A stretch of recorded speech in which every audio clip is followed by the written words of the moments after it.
The rig groans before I even touch it, and that sound alone makes half the room go quiet.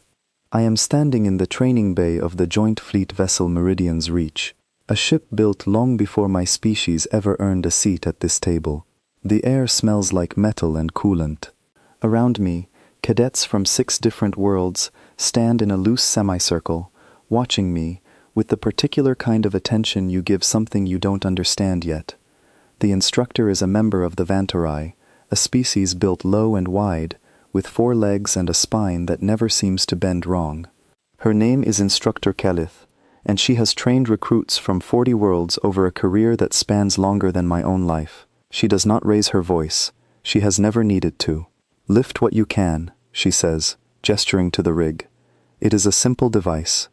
A bar, weighted, resting on a gravity assist frame that can be dialed up or down depending on the physiology of whoever stands in front of it. It exists to measure one thing only: how much raw physical force a body can produce under strain, because in the field, strength is not a luxury, it is the difference between carrying a wounded crewmate to safety and leaving them behind. I step up to the bar. I notice the frame is set low, the kind of setting you'd give a smaller recruit, someone still building their conditioning. I glance at Kelith. "You mean their threshold?" I ask, "or mine?" The words come out simply, without any edge to them, but the room changes anyway.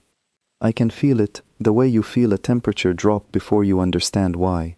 A cadet from the Dren cluster, tall and insectile, tilts her head at an angle that I've learned means confusion in her species. A broad-shouldered Osuni recruit beside her stops mid-motion, one hand still raised to adjust his own harness. Kelith's 4 eyes narrow, not in anger, but in the particular way a teacher narrows their eyes when a student has said something they did not expect to hear. "Explain," she says. "This rig," I say, nodding toward the frame. "It's calibrated to a standard median. I've seen the settings before, back on the orientation deck. The number you have loaded right now is the number you'd give someone who might strain something, if pushed further. I'm asking if that's the number you actually want, or if it's just the default because nobody adjusted it for me." She studies me for a long moment. I don't look away.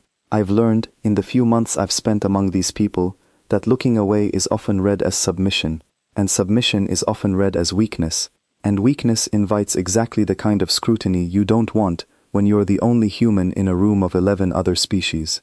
"The median setting," Kelith says slowly, "has been sufficient for every recruit I have trained.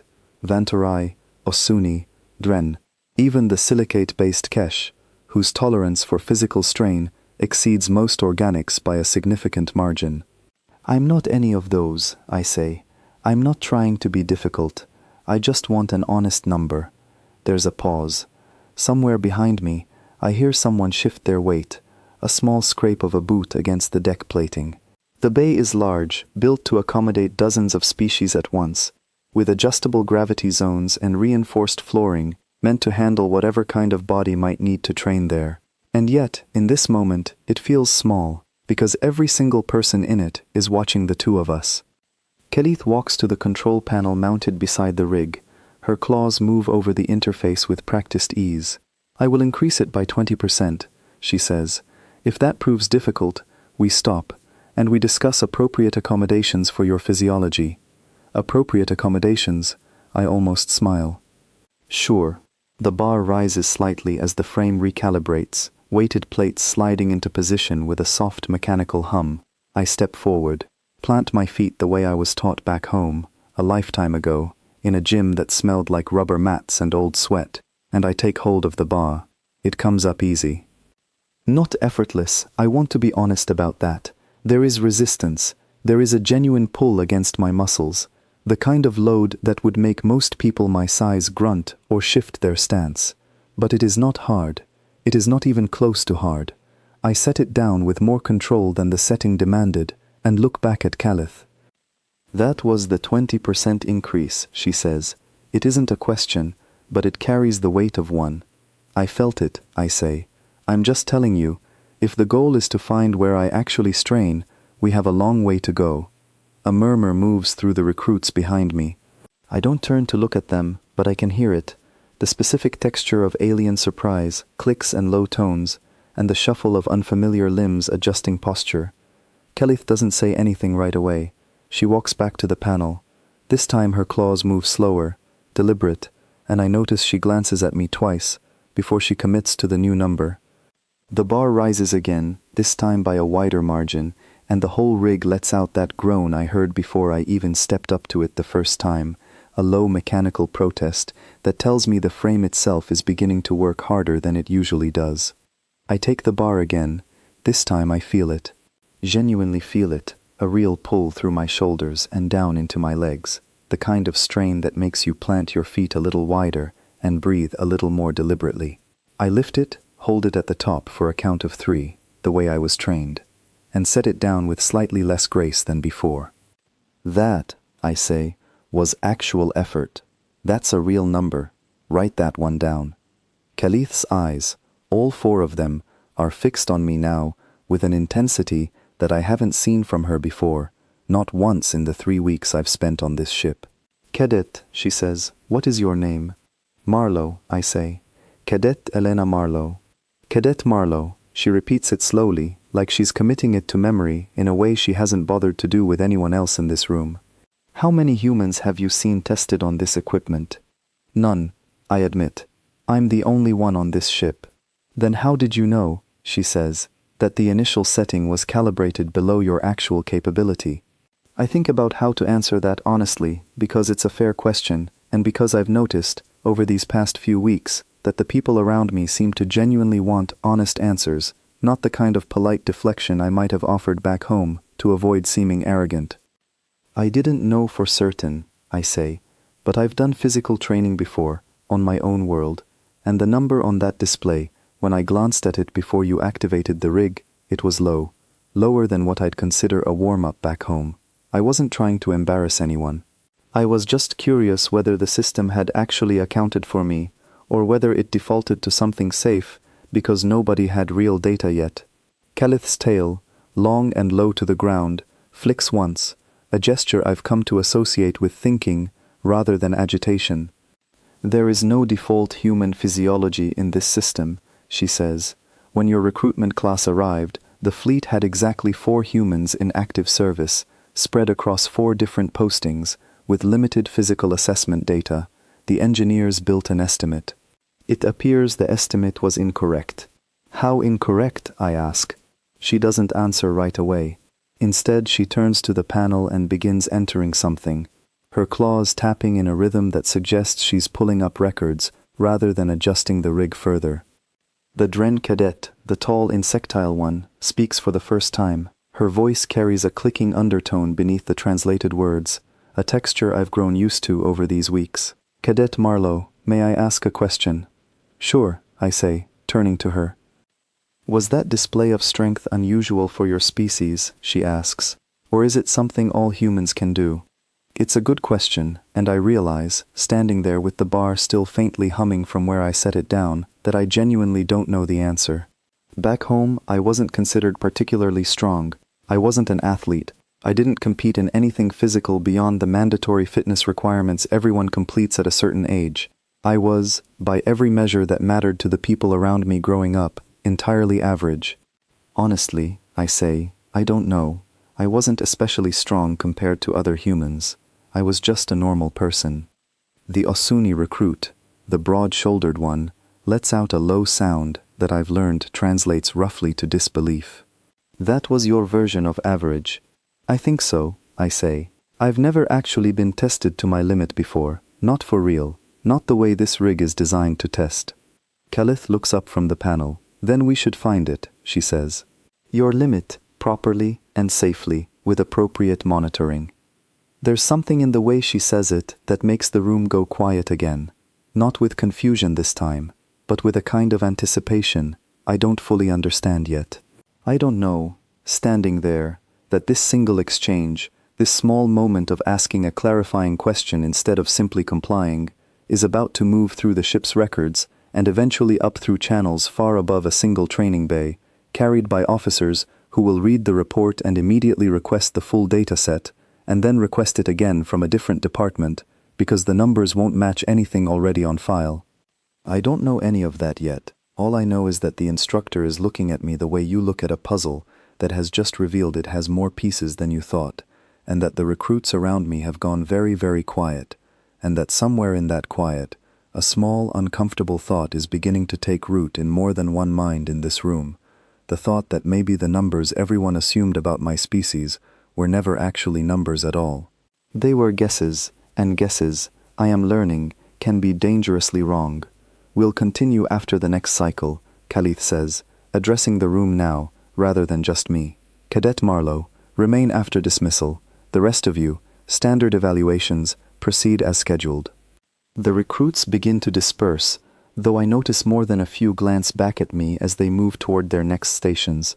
The Dren cadet lingers a moment longer than the others, before finally turning away, and I catch her saying something quiet to the Osuni beside her, something I can't quite make out over the ambient hum of the bay. I stay where I am, next to the rig, watching Khalith pull up more data on her panel.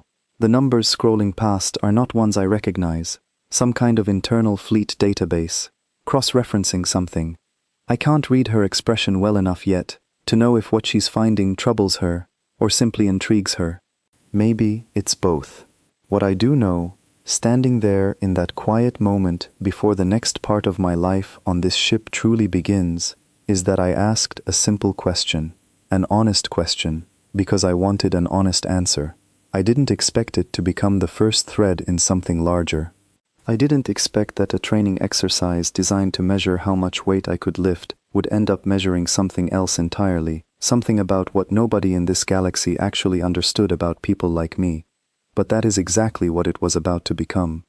The debrief room is smaller than I expected, tucked behind the training bay, with a single long table and a wall display, currently dark.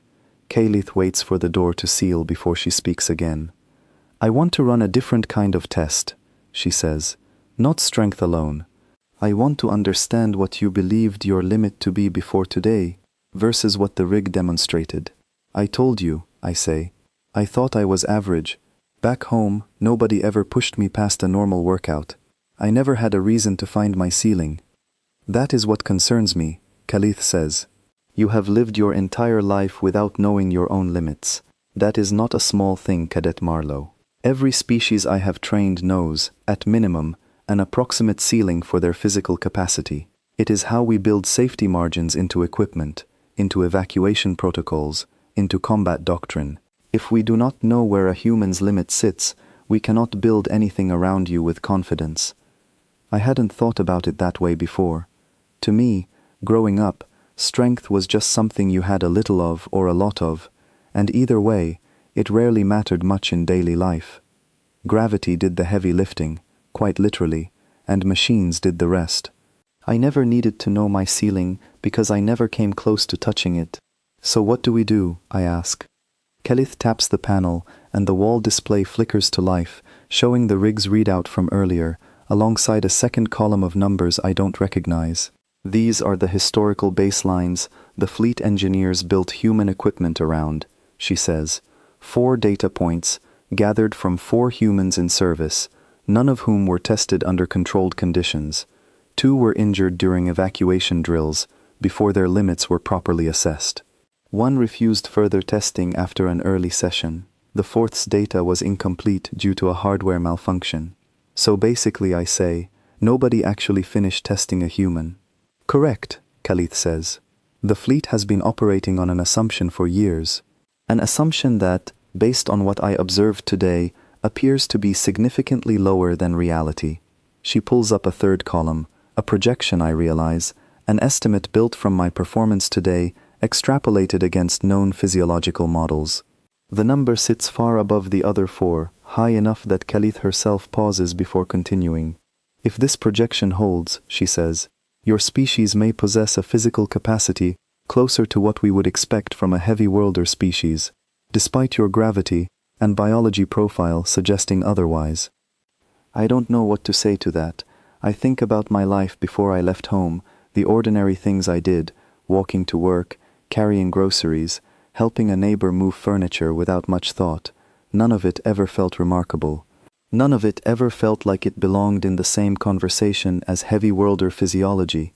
a term I'd only heard used for species built on planets with gravity twice or three times what I grew up with. I'm not built like that, I say. I'm not dense. I don't have reinforced bones or extra muscle mass or anything unusual. I looked completely normal to every doctor who ever examined me. And yet, Calith says, the rig does not lie, and the rig has never been wrong before, not with any other species we have tested. There's a long pause. I realize I'm gripping the edge of the table without meaning to, my knuckles slightly pale. It's a strange feeling, being told that something ordinary about yourself might actually be extraordinary to everyone else. It doesn't feel like pride. It feels closer to vertigo, the sense of standing on ground that used to feel solid and realizing it might not be. I want to run a longer session, Calith says. Not today. Tomorrow, with additional monitoring equipment and a physician present. I want real numbers, Cadet Marlowe, not projections. If the fleet has been building doctrine around an incorrect assumption, that needs correcting immediately, before it causes a problem in the field. What kind of problem? I ask. Calith's tail flicks again, that same thoughtful gesture. Consider it from the opposite direction, she says. If we assume you are weaker than you are, we might assign you tasks that underuse your actual capability, wasting resources, but the greater risk runs the other way. If a mission planner assumes a human recruit can only exert a certain amount of force and builds an evacuation plan, a rescue protocol, or a combat contingency around that assumption, and the human turns out to be capable of far more, we may fail to use available capability when it matters most. Worse, if the human themselves does not know their own limit, they may hold back in a crisis simply because they were never taught they didn't need to. That lands heavier than I expect. I think about every time I've been in a group setting on this ship, letting others carry the heavier equipment, assuming I wasn't suited for the physically demanding tasks, because nobody ever suggested otherwise. I think about a supply run 2 weeks ago, when a container jammed in a loading bay and 3 Osuni crew members struggled to shift it before an engineer finally used a lift assist. I had stood back, assuming I had nothing useful to contribute. It hadn't even occurred to me to try. I think I've been doing exactly that, I say quietly, holding back, not on purpose, just because nobody ever told me I could do more. Calith's eyes soften slightly, an expression I haven't seen from her before. That is why this matters, Cadet Marlowe. This is not simply about a training rig. This is about understanding what your species is actually capable of, so that neither you nor anyone relying on you makes a dangerous assumption at the wrong moment. She pulls up another file, this one older, the formatting different from the crisp modern displays I've grown used to on this ship. There is precedent for this kind of miscalculation, she says, though the record is old and fragmentary, and I want to be careful about drawing too direct a comparison. What precedent? I ask. A border conflict, Calith says. Generations ago, before this vessel was even constructed, a dispute between two systems that had escalated over several decades, with no resolution in sight. The record states that a single human vessel arrived at the contested boundary, and within a matter of hours the conflict ended. Not through destruction, through negotiation, extremely rapid negotiation, driven by one side abruptly reassessing what they believed they understood about their opponent's actual capability. I feel something cold settle in my stomach, though I can't fully explain why. What does that have to do with a training rig?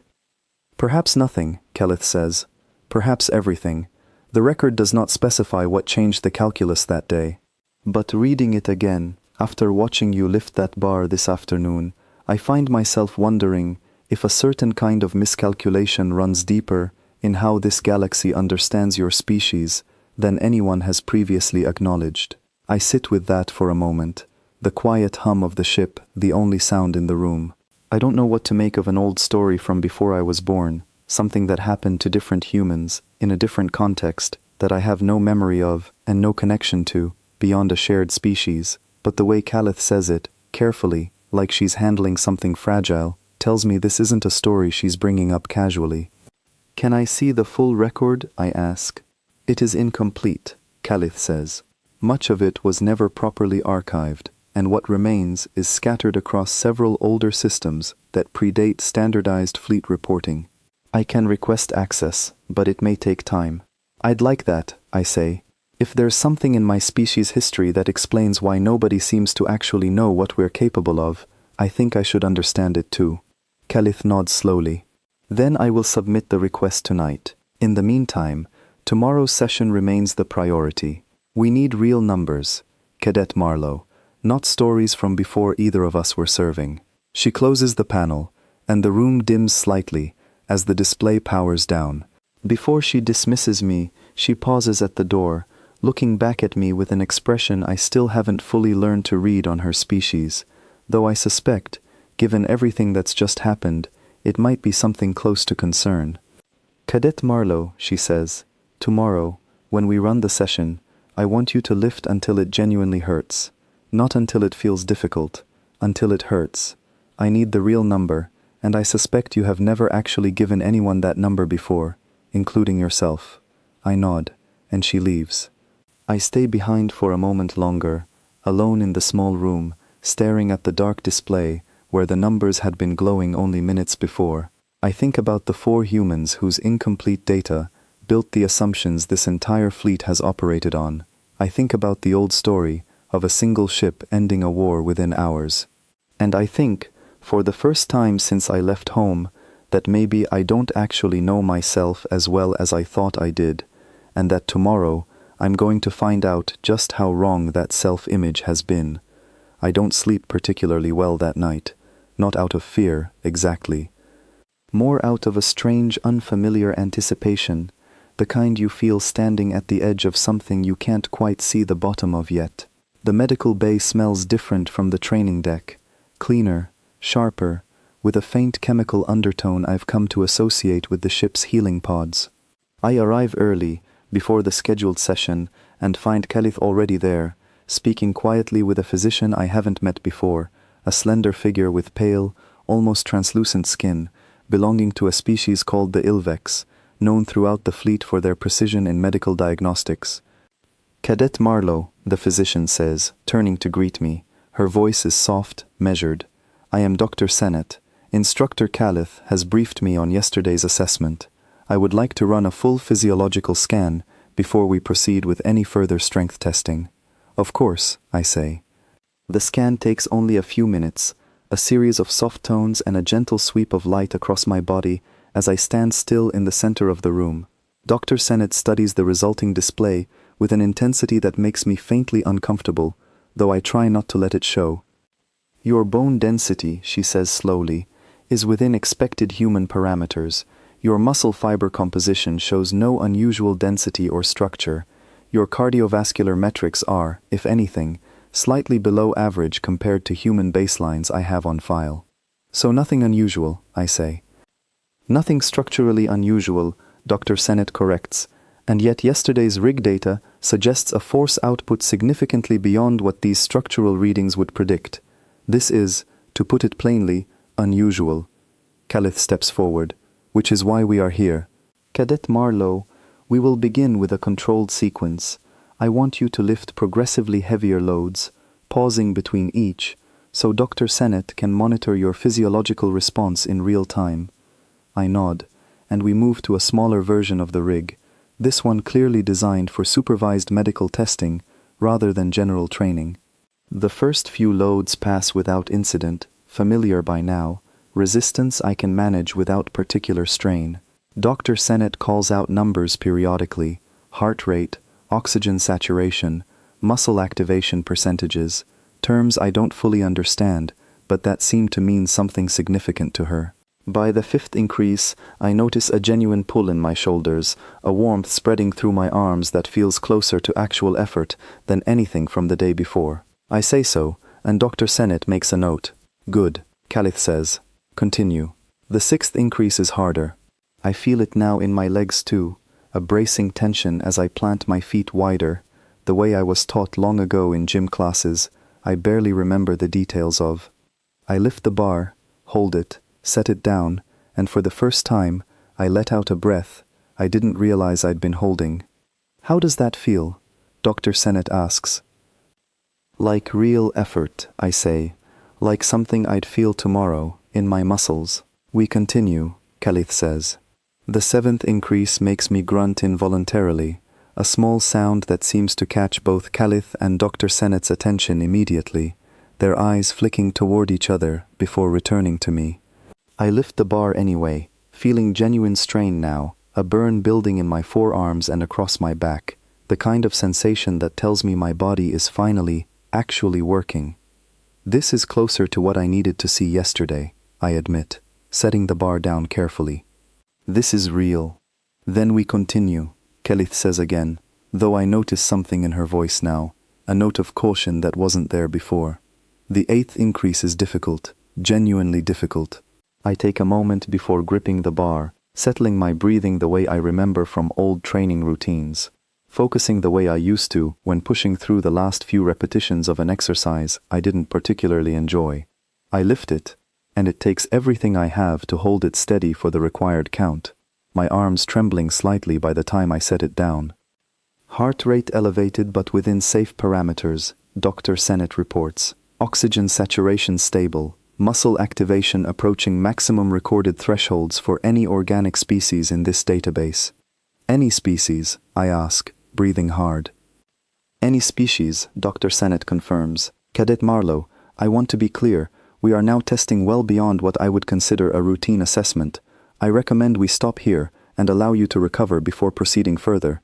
Khalith hesitates, and I can see the calculation happening behind her, 4 eyes weighing caution against the need for a complete number, the same tension I noticed in her voice the day before, when she spoke about assumptions and dangerous miscalculations. One more, I say. I want to know. Cadet Marlowe, Dr. Sennett begins. One more, I repeat. I asked for an honest number yesterday. I'd like to actually get it. Khalith studies me for a long moment, then nods to Dr. Sennett, who reluctantly increases the load a final time, the rig groaning under a weight that I can see, even without understanding the exact figures, has climbed dramatically beyond where we started. I approach the bar, my arms still ache from the previous lift, a genuine, honest ache that tells me my body has been working harder in the past several minutes than it has in years, maybe longer. I grip the bar, brace myself, and pull. It does not come easily. For a moment, I genuinely doubt whether I can move it at all, my muscles straining against a resistance that feels, for the first time since I arrived on this ship, like it might actually be beyond me. But I push through it, slowly, deliberately, until the bar clears the base of the rig and I'm holding it, arms shaking, breath ragged, at the absolute edge of what I can manage. I hold it for the count, barely, and then I set it down, and my legs nearly give out beneath me, catching myself against the frame of the rig as a wave of genuine exhaustion washes over me. That, I say, breathing hard, that was hard. That was actually hard. Dr. Sennett is already at my side, checking readings, her expression unreadable behind the clinical focus she's maintained throughout the session. Vital signs elevated, but recovering normally, she says. Cadet Marlowe, please sit.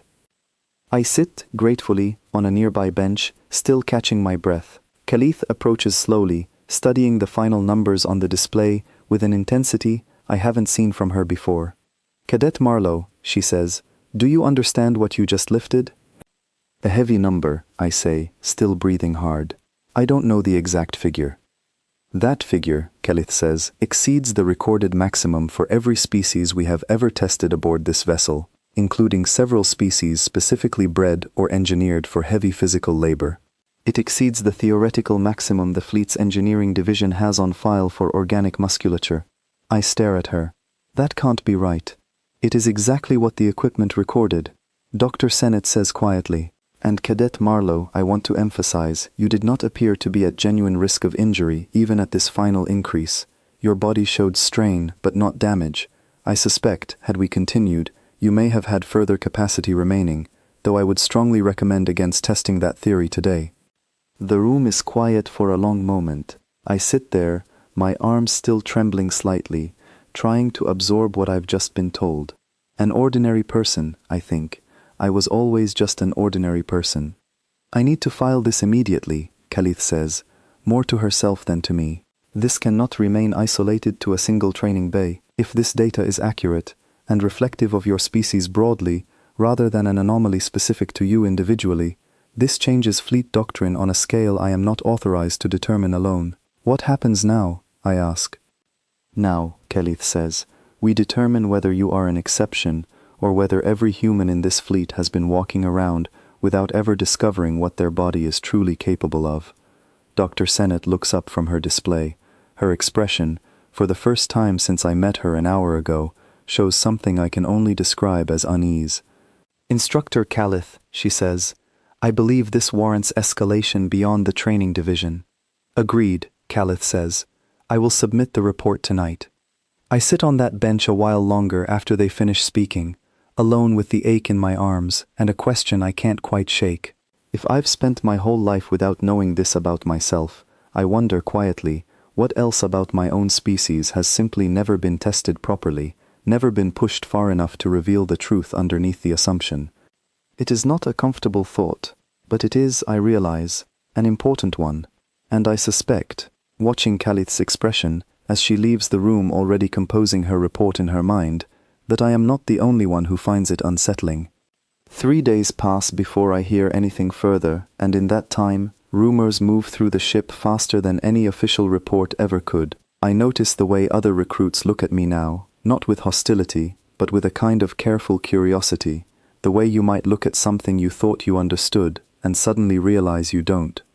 It is Instructor Calith who finally calls me back, this time not to the training bay or the medical center, but to a records archive tucked deep in the lower decks of the ship, a section I've never had reason to visit before.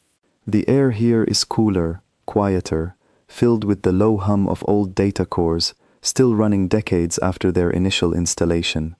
An archivist meets us there, a member of the Corvain, a species I've only seen a handful of times aboard this ship, small and careful in their movements, with large dark eyes suited to environments with limited light. The Corvan are known throughout the fleet for maintaining some of the oldest continuous records in known space, a responsibility they take with what I can only describe as reverence. Instructor Calith, the archivist says, its voice carrying a soft, layered quality. You requested access to the border conflict records. I have located what remains, though I must caution you, much of it is fragmentary. Understood, Calith says. Cadet Marlowe requested to see it as well. The archivist studies me for a moment with those wide, dark eyes. You are the human, it says, not unkindly. The one from the training assessment. I am, I say. Then perhaps it is fitting that you see this, the archivist says, gesturing toward a display embedded in the wall, old and slightly weathered, compared to the sleek panels elsewhere on the ship. It activates with a soft chime, and text begins scrolling across the surface, translated automatically into a script I can read. The conflict in question, the archivist explains, took place between two systems, both long since reorganized under different governance, over a resource dispute that had persisted for several decades before its resolution. The record indicates a human vessel arrived at the contested boundary during an active standoff between opposing fleets. What happened? I ask, watching the text scroll past, filled with names and coordinates I don't recognize. The record is imprecise on specifics, the archivist admits. What is documented is the outcome. Within a matter of hours of the vessel's arrival, one side of the conflict initiated immediate and unconditional negotiations, a reversal so abrupt that fleet historians at the time flagged it as anomalous and worthy of further study. That study, unfortunately, was never completed. The records pertaining to the vessel itself, its crew complement, and the specific events that transpired during those hours were either never fully filed or were lost during a subsequent reorganization of the archive systems. So nobody actually knows what happened, I say. Nobody currently living, as far as our records indicate, the archivist confirms. What we do have is a single fragment, a communication log excerpt from an officer aboard one of the opposing vessels, recorded shortly after the standoff ended. I can display it, if you wish. Calith glances at me, and I nod. The archivist adjusts the display, and a short passage of text appears, worn and incomplete in places, clearly reconstructed from a damaged original. It describes, in halting, uncertain language, the officer's account of watching the human vessel's arrival, and of a single exchange between commanding officers that followed. The fragment is careful, almost clinical, avoiding specific details of what was said or shown, but it conveys, even through its gaps, a sense of profound and immediate reassessment. The officer writes that whatever certainty they had held about the balance of the conflict evaporated within that single exchange, and that continuing the standoff no longer seemed a rational choice for anyone involved. I read it twice, trying to piece together the missing sections, trying to understand what could possibly have caused such an immediate shift. But the fragment offers no further detail, no description of weapons or demonstrations or threats, only the aftermath, the quiet, sudden collapse of a conflict that had persisted for decades. This doesn't tell us what actually happened, I say.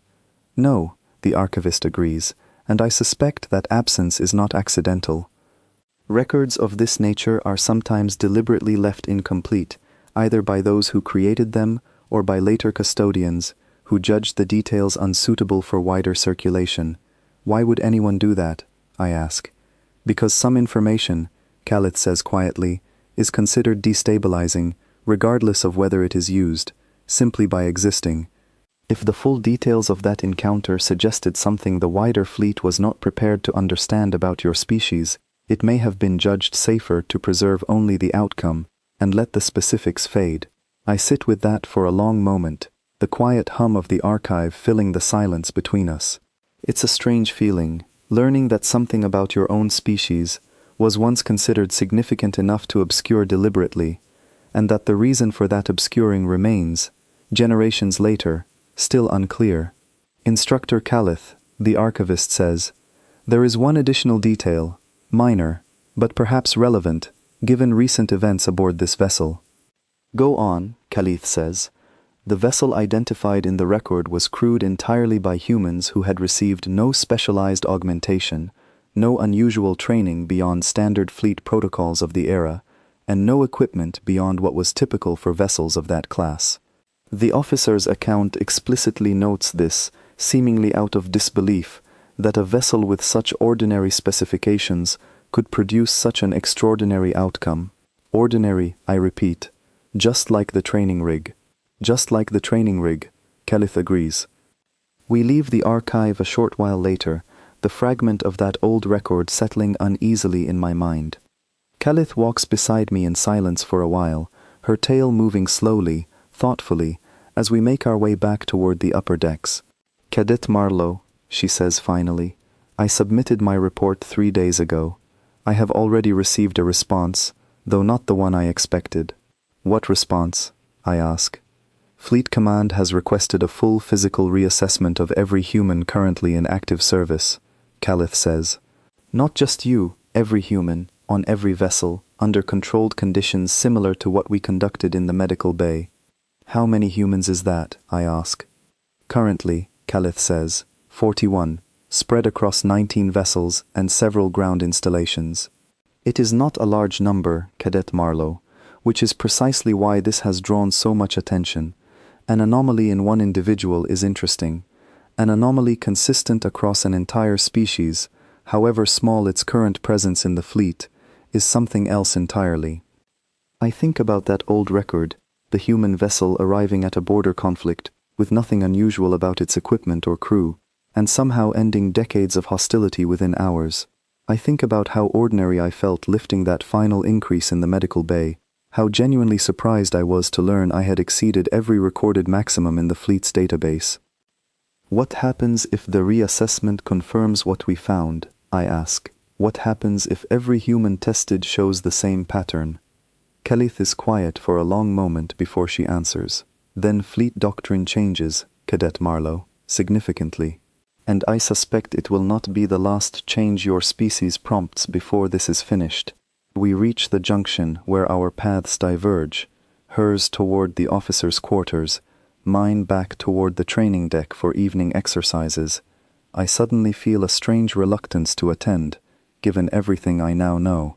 Before she leaves, Khalith pauses, looking at me with an expression I've come to recognize over these past few days, something between curiosity and a carefully guarded concern. "Cadet Marlowe," she says.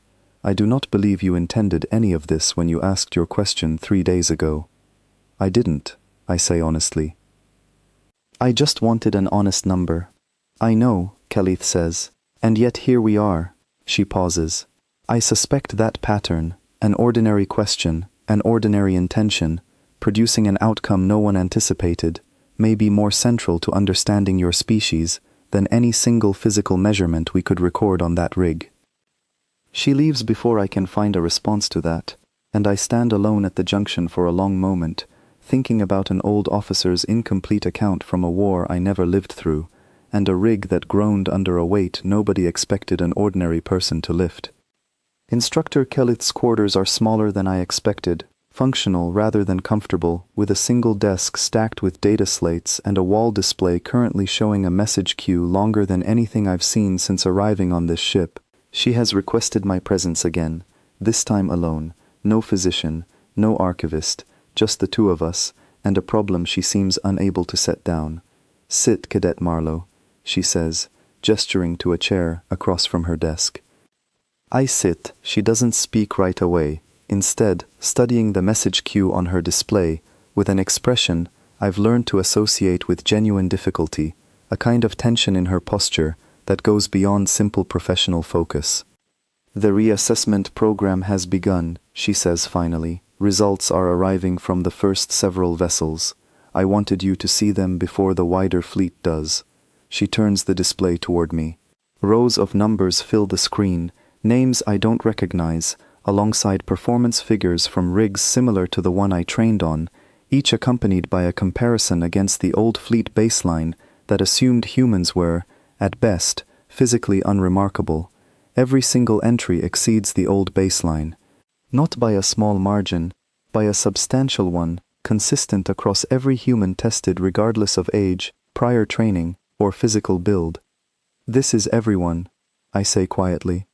This is 14 humans, across 6 vessels, tested so far, Khalith says. Every result mirrors what we observed with you. Some show even more pronounced discrepancies. One recruit, a logistics officer with no combat training whatsoever, matched nearly the exact figure you produced in the medical bay. How is that possible, I ask. We're not all the same. Some of us train, some don't. Some are older, some younger. How can the numbers be this consistent? That is precisely the question troubling Fleet Command, Khalith says. If this were simply a matter of individual variation, we would expect a wider spread of results, some humans exceeding the old baseline modestly, others more significantly, others perhaps not at all. Instead, we are seeing a remarkably narrow band of results, all well beyond anything previously assumed, regardless of the individual's background. I think about that for a moment, trying to understand what it might mean. So it's not about training, I say slowly. It's just what we are, underneath everything else. That is the working theory, Khalith confirms, and it raises a question I am not equipped to answer alone. If this capability exists broadly across your species, largely untapped because no one, including humans themselves, ever had reason to test it fully, what else might exist that has similarly gone unexamined? She pulls up a second file, this one containing a list of additional assessments now being planned: reaction time, endurance under sustained stress, recovery rate following exertion, cognitive performance under physical duress. The list is long, and growing, as Fleet Command works through the implications of what the initial strength data revealed. Cadet Marlowe, Khalith says, I want to ask you something directly, and I want an honest answer, the same honesty you gave me 3 days ago when you asked whether that rig was calibrated to your threshold or mine. Go ahead, I say.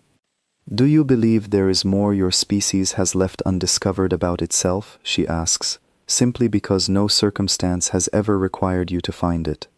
I think about the question carefully before answering, because it deserves a careful answer.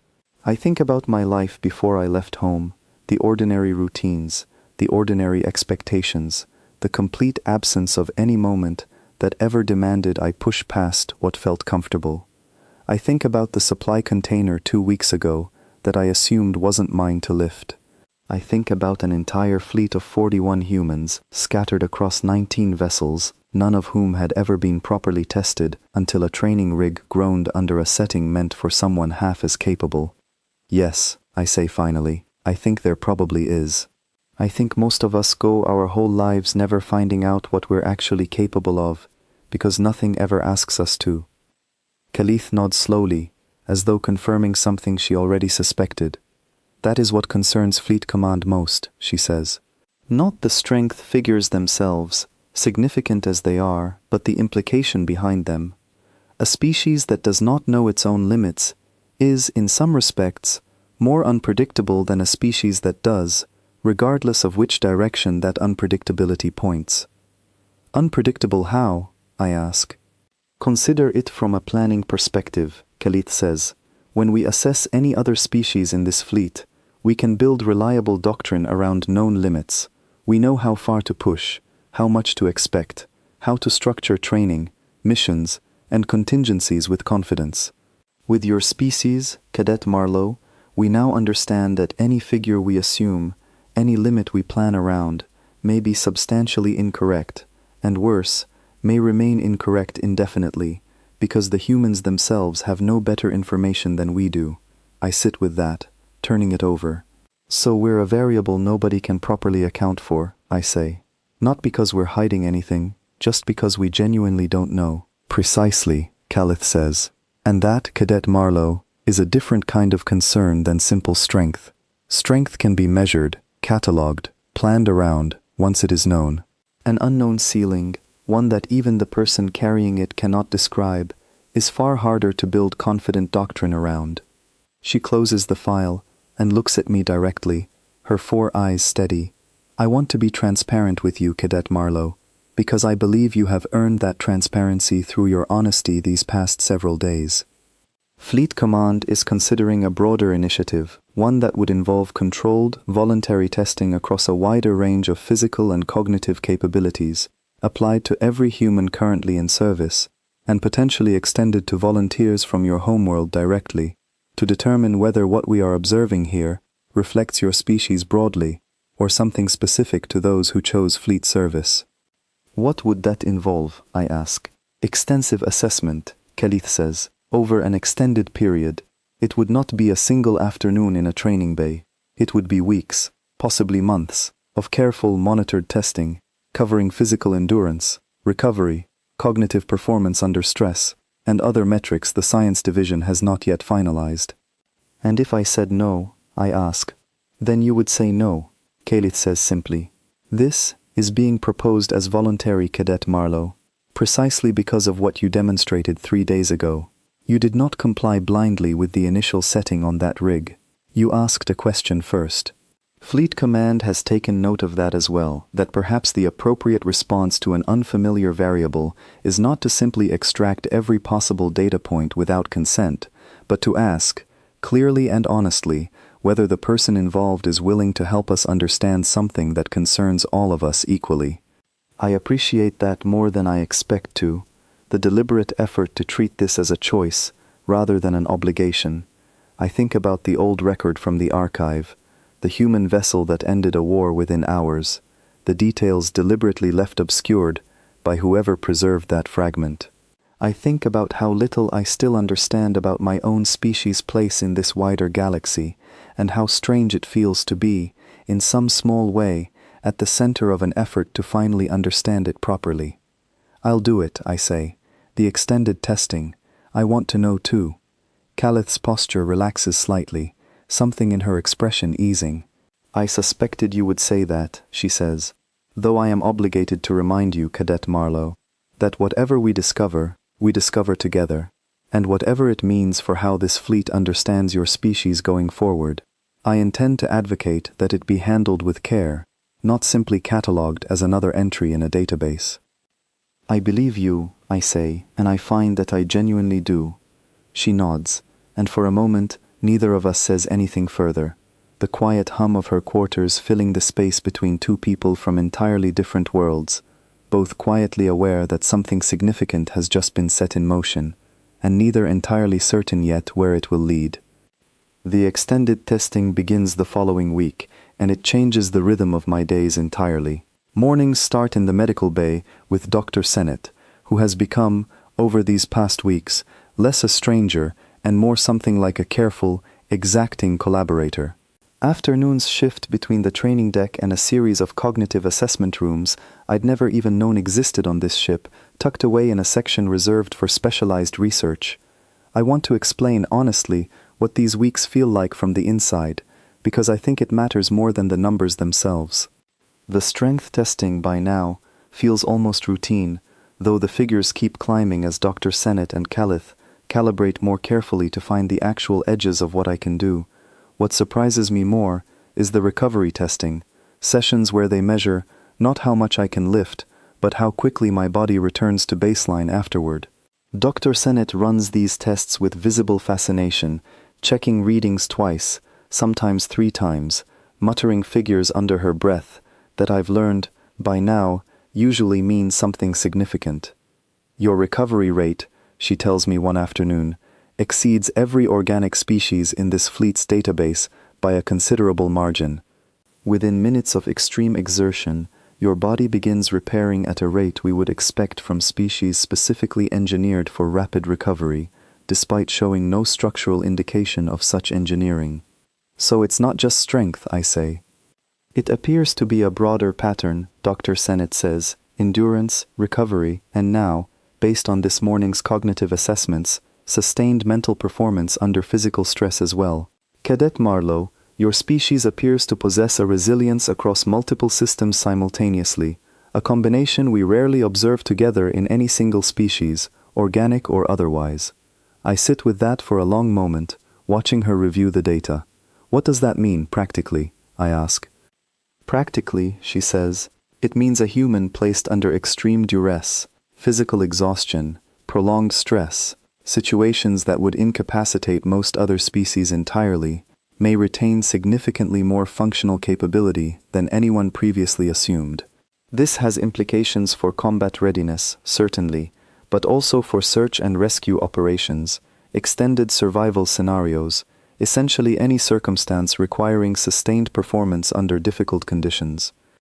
Calith joins us later that day, and the 3 of us sit together reviewing the accumulated data from the past week, a picture slowly forming that none of us fully anticipated when this began. I want to share something with you both, Calith says, pulling up a new file. Fleet Command has begun cross-referencing our findings against historical records, not just the border conflict fragment we reviewed earlier, but other incidents involving human personnel across several decades of service. And, I ask, a pattern is emerging, Calith says carefully. In nearly every documented incident where human personnel were placed in extreme circumstances, situations involving prolonged physical demand, unexpected crisis, or sustained stress beyond typical operational parameters, the outcomes consistently exceeded what mission planners had projected. Not occasionally, consistently. Why did nobody notice this before, I ask. Because each incident was treated individually, Calith says. An unusually successful rescue here, an unexpectedly resilient survivor there, each explained away as exceptional circumstances or individual variation, rather than recognized as part of a broader pattern specific to your species. It required someone asking the right question, in the right context, to begin connecting these incidents properly. I think about that, about how easily a pattern can hide in plain sight, simply because nobody looks at the full picture at once. So all of this, I say slowly, started because I asked whether that rig was calibrated to my threshold or theirs. In a sense, yes, Calith says, though I suspect the pattern would have surfaced eventually regardless. You simply provided the moment that made it impossible to continue ignoring. Dr. Sennett closes the file she'd been reviewing and turns to face both of us directly. I want to raise something I've been hesitant to mention until I had more data, she says. The recovery and endurance figures we've gathered, combined with the historical pattern Instructor Calith just described, suggest something I find genuinely difficult to reconcile with everything I understood about organic physiology before this project began. What's that? I ask. It suggests, Dr. Sennett says slowly, that your species may not simply possess an unusually high physical ceiling. It suggests you may possess very few genuine physical limits at all, at least not the kind we typically understand as fixed biological boundaries. What we have been measuring, Cadet Marlowe, may not be your limit.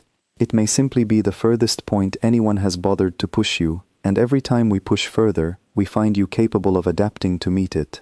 I think about that carefully, because it's a strange thing to hear about yourself. Stranger still to consider that it might apply not just to me individually, but to an entire species that has spent its history never quite discovering where its own edges actually lie. That can't be entirely true, I say. There has to be a limit somewhere. Every living thing has one. Perhaps, Dr. Sennett says, or perhaps your species' actual limit sits so far beyond what circumstance has ever required, that in practice, it functions as though no limit exists at all, at least within any scenario either of us is likely to encounter. Khalith speaks again, her voice measured, careful. This is precisely the concern I raised weeks ago, Cadet Marlowe, when this began. A species whose limits remain functionally unknown, even to themselves, represents something this galaxy has not previously had to plan around. Not because your species poses any particular threat, I want to be clear about that, but because uncertainty of this magnitude changes how every other species must think about interacting with you, cooperating with you, and yes, if it ever came to it, opposing you. I think about the old record again, the human vessel that ended a decades-long conflict within hours, the details deliberately obscured by whoever preserved that account. I think about Dr. Sennett's words, that what we've been measuring may not be a limit at all, simply the furthest point anyone has thought to push. I don't want people to be afraid of us, I say quietly. That's not what I wanted when I asked that question 3 weeks ago. I know, Khalith says, and her voice carries something gentler than I've heard from her before, and I do not believe fear is the correct response here, Cadet Marlowe. But honesty requires acknowledging that uncertainty of this kind naturally produces caution, and caution, left unaddressed, can sometimes curdle into something less reasonable. That is precisely why I believe how this information is handled matters as much as the information itself. Dr. Sennett nods in agreement. I intend to recommend that our findings be presented alongside clear context, that this data reflects untapped capability rather than any indication of aggressive intent, and that the appropriate response is closer collaboration and understanding, not suspicion. Will that be enough? I ask. Neither of them answers right away, and in that silence, I understand that this question, more than any single number recorded on any rig over these past weeks, may end up being the one that matters most. 6 weeks after I first stepped up to that training rig, I am called before a review panel I never expected to face as a lowly cadet, a gathering of senior officers representing several species across the fleet's command structure. Khalith sits beside me, along with Dr. Sennett, both of them having spent the past weeks compiling everything gathered during the extended testing program into a report now displayed on the panel's central screen. The presiding officer, a senior Vantorai commander whose name I've only heard mentioned in passing before today, addresses the room once the initial data has been reviewed. The findings before us, the commander says, present the fleet with a genuine dilemma. We now possess extensive evidence that human physical and cognitive capability exceeds every existing baseline in our records, consistently, across every individual tested, regardless of background. The question before this panel is how the fleet should formally respond to this information. An officer from the Osuni delegation speaks first. I propose a straightforward solution. Establish a separate calibration standard for human recruits, adjusted upward to reflect actual capability, and update all relevant equipment and doctrine accordingly. A reasonable proposal on its surface, the commander replies, but one that assumes we currently know the correct upward adjustment. Dr. Sennett's report suggests otherwise. Dr. Sennett stands to address the panel directly.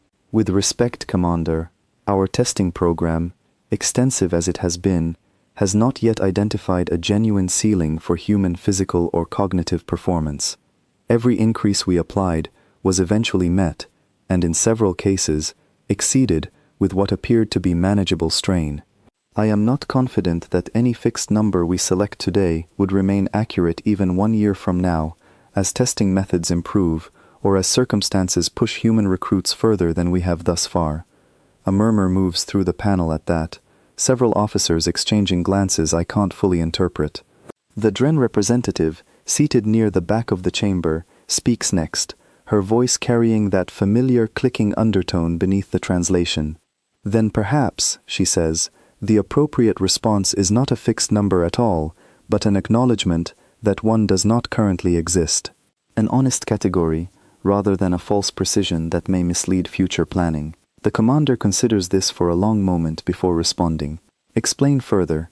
Establish a formal classification, the Dren representative continues, distinct from every other species baseline in the fleet's records. Rather than assigning humans a number derived from insufficient data, we assign them a designation reflecting genuine uncertainty, human baseline, unconfirmed, with an explicit note that further testing continues and that all doctrine involving human personnel should account for the possibility of capability substantially beyond current measurements. I sit quietly through this exchange, watching officers from species I barely understand debate how to formally categorize something about my own people that I myself only discovered 6 weeks ago. It feels strange, being present for a conversation this significant while having so little say in its outcome, though Kelly had assured me beforehand that my presence was requested specifically so the panel could hear directly from someone who had lived through the testing process, rather than relying solely on second-hand reports. Cadet Marlowe, the commander says, turning to address me directly for the first time, you have been at the center of this discovery from its earliest moment. I would value your perspective before this panel reaches a decision. I take a moment to gather my thoughts, aware that whatever I say now may shape how an entire fleet understands my species going forward. I didn't ask that question 3 weeks ago because I suspected any of this, I say. I asked because I wanted an honest number, and the setting on that rig felt wrong. I think that's actually the important part of all this, not the strength, not the recovery rate, not any of the figures in that report. It's that I ask, instead of just complying, and that Instructor Calith took the question seriously instead of dismissing it. Go on, the commander says. I think if this fleet wants to actually understand humans, I continue, the answer isn't picking a number and moving on, it's staying curious, asking questions instead of assuming answers, the way Instructor Calith did, the way Dr. Sennett did, every single day of this testing program. I don't know my own limits. I genuinely don't, but I trust the process more, now, because the people running it were honest about not knowing either, instead of pretending they had it figured out from the start. The room is quiet for a moment following that. The commander studies me carefully, then turns to the panel. I am inclined to support the classification proposed by the Dren delegation, she says. Human baseline, unconfirmed, with continued voluntary testing and an explicit directive that all doctrine treat this classification as a standing acknowledgement of uncertainty, not a temporary placeholder awaiting a final number. The vote, when it comes, passes without significant objection, and within the hour, I learn that the classification has been formally entered into fleet records, alongside a directive requiring periodic review as additional data becomes available. It feels, sitting there as the panel adjourns, like watching something genuinely historic happen in real time, even though, from the inside, it simply feels like the natural continuation of a question I asked, without any expectation of where it might lead. Afterward, Calith walks with me back toward the training deck, the corridors quieter now in the ship's evening cycle. Neither of us speaks for a while, both processing, I think, everything the past 6 weeks have brought. Cadet Marlowe, Calith says finally, I want to tell you something I have not said before, out of professional caution, but which I believe you have earned the right to hear now. Go ahead, I say. When I first read the fragment from that old border conflict, she says, the account of a war ending within hours, I confess I felt a degree of unease I did not fully understand at the time. Reading it again now, after everything we have learned together, I believe I understand that unease better. It is not fear of your species, Cadet Marlowe. It is the discomfort of recognizing how little we truly understood about something so central to our own fleet's operations, hiding in plain sight for decades simply because no one asked the right question at the right moment. I'm glad I asked, I say, even if it turned into all of this. As am I, Kalith says, and there is something warm in the way she says it, something I've come to recognize, over these past weeks, as genuine regard, rather than simple professional courtesy. Though I will admit, Cadet Marlowe, I find myself hoping that whatever your species is truly capable of, we never find ourselves in circumstances that require discovering the full extent of it under anything other than controlled, voluntary conditions such as these. I think about that as we walk, about the old record from the archive, about the officer who wrote of an entire conflict's certainty evaporating within a single exchange, about a classification now entered into fleet records simply because nobody, including me, actually knows where my limits end. I think about how strange it is that something so ordinary, a training rig, a simple clarifying question, became the moment an entire galaxy began to genuinely reckon with what it had never properly understood about my people. Instructor Kalith, I say, as we reach the junction where our paths part for the evening, for what it's worth, I don't think you need to worry. I think most of us, given the choice, would rather nobody ever have a reason to find out.